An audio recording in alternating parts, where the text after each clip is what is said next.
Wala na akong kulungan, tinanggal ko na. Yun na lang. Ito na lang mga natira sa akin. Saka yun, dalawang pares. Yun lang mga natira sa akin. Mga breeder na lang.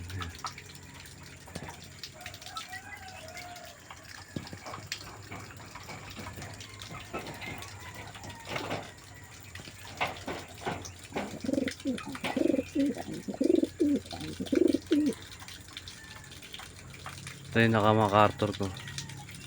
PVC.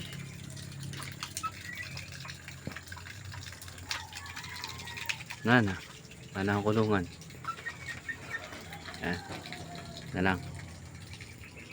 Ito na lang yung mga aalagaan ko.